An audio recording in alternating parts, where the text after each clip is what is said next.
3 तारीख मंगलवार का अवसर, द्वितीया तिथि विराजमान है और इस दिन ग्रह परिवर्तन की तरफ जाते दिखाई दे रहे हैं। और सबसे बड़ा परिवर्तन यह है कि अनिश्चितता का दौर खत्म होने का अवसर आपके समक्ष आता दिखाई दे रहा है। ग्रह जो थे कुछ अनिश्चितता के दौर थे। बुध जो है परिवर्तन की तरफ जा रहे हैं, सूर्य से आगे निकलते दिखाई दे रहे हैं। और सूर्य जब आगे निकल जाते हैं बुध के, तो कई बार बहुत ज़्यादा उदित होने के युग बनते हैं और बहुत जल्दी उदय होने की तरफ भी जाएंगे। परिवर्तन बिल्कुल आ गए हैं, उस समय उदय होने की तरफ जा रहे हैं। ये परिवर्तन आपके लिए बड़ा अच्छा दिखाई देता है और ये परिवर्तन का प्रभाव ऐसा होगा कि 2 दिन पहले जो स्थिति थी आपके मनोमस्तिष्क में कि कुछ रास्ते भारी लग रहे थे आपको, अब भारी से भारी स्थितियों को भी आप मैनेज करने की तरफ यानी संभालने की तरफ आपकी हिम्मत जागती दिखाई दे रही है। वो बहुत सुंदर योग बनता दिखाई दे रहा है।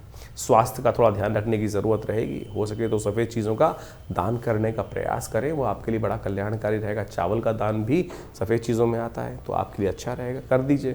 स्वास्थ्य में कहीं ना कहीं समस्याएं जो हों अप्रत्यक्ष रूप से आ रही हों पहले ही दूर हो जाएंगी। छोटे छोटे उपाय कर लेने से कोई दिक्कत नहीं होती। मंगलवार का शुभ अवसर है, हनुमान जी की आराधना का अवसर है और ध्यान रखना इस वक्त मंगल चल रहे हैं अस्त सूर्य के बिल्कुल सन्निकट होकर, और बहुत जल्दी उदय होने वाले भी नहीं हैं, टाइम लगने वाला है। और मंगल हिम्मत के मालिक होते हैं।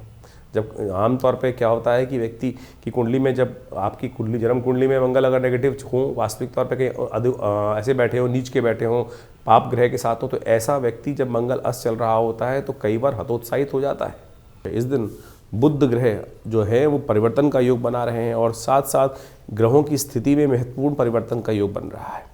ऐसे में आप मान के चलें ये मंगलवार फागुन के महीने का पहला मंगलवार है और इस महीने में 5 मंगल पड़ने वाले हैं।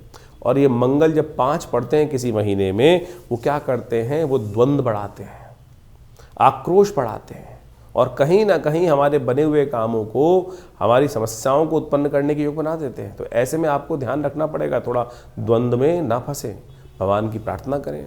इसी ग्रहों योग के अनुसार से हमने मंगलवार जो सुंदरकांड का पाठ करते हैं, हनुमान जी का यज्ञ करते हैं, वो अवश्य आप उसमें भाग लेने का प्रयास करें। अपने घर में भी सुंदरकांड का पाठ करने का प्रयास करें।